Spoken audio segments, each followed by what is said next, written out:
I just want to have a little chat about variety. Um, we have so many component parts to flute playing. Um, it can be the way you're standing, the way you're breathing, the way you're forming the shapes inside yourself as well, the cavities. Um, it's kind of an endless kind of sequence of small component parts that can be tweaked in certain ways to make difference. Um, and generally, my feeling is that we spend a lot of time trying to establish healthy playing, a place where you're really stable, that you can deliver every kind of activity that is demanded of you through the music.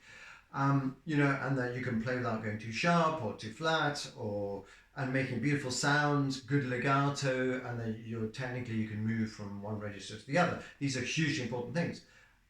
But I feel that sometimes we devote so much attention to that, and that once we got it, we feel we daren't move anywhere, that we daren't trouble that, because that's like our safety zone, and we don't want to leave that place. We want to be cocooned in something that we know is stable.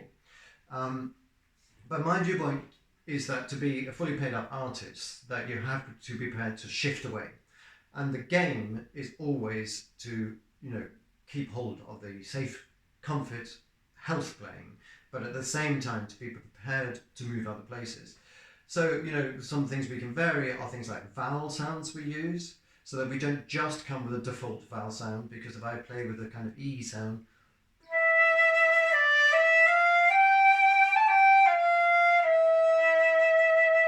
it's so far away from something if I use more of an ooh kind of shape inside my mouth.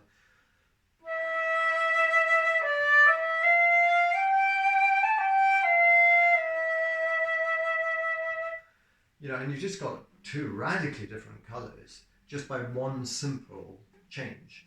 And no other changes, it's really interesting how radically you can change colour by absolutely just going new places. So we can vary embouchure use, we can use vary jaw position, breathing, presentation of how we present to the flute. There's so many different things you can change. Airspeed, vibrato, of course, is one of our great colorants. I always think that vibrato is amazing in that it's the prime material by which we show the psychology of the music. And I think if it can really trace the musical events, so that if it's suddenly painful, that's shown in the vibrato, and the vibrato is the main tool you use, or suddenly sweet, or suddenly vibrant and ecstatic, whatever it is. But the vibrato is a great revealer of these sort of things. So if I take a piece just like the Chaminade Concertina, and apologies in advance because I've literally just gone to my music cupboard and gone taking it off the shelf. I've not practiced this piece. And take it. Excuse the bells, by the way. We've got a church clock next to us.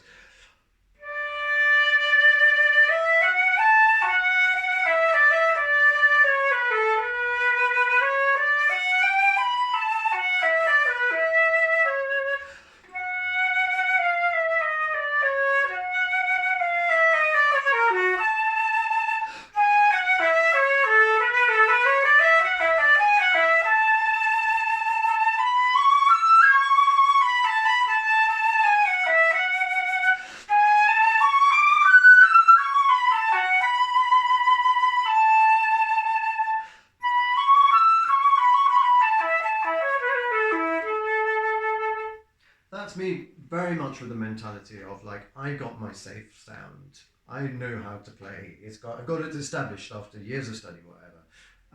And I do not want to be messing about with that.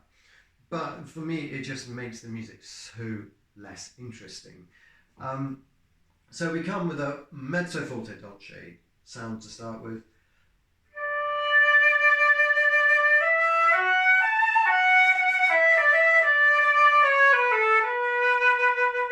Followed by diminuendo, and then something in a different key, but also beautifully she writes dolce suddenly.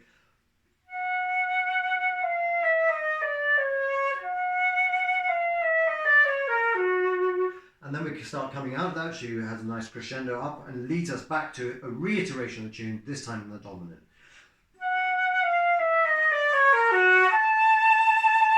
And that opening and transformation of just that big interval and that beautiful phrase rising up there, unless we're prepared to really shift inside ourselves, that's not going to reveal itself. That's me in a bit of a locked mentality, and you just don't get that new worldness of when I'm prepared to release my jaw, make new things, intensify, as though I was singing it really, because I would go dee da da da da da da, dee ma ya da da dee da da ya. You need the same kind of flexibility and elasticity.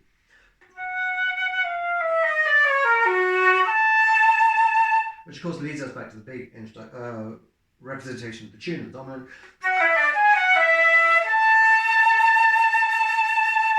which now sounds well grand. And again, you can hear I'm using a different airspeed, I'm using different vibrato and stuff. It's all very, very different.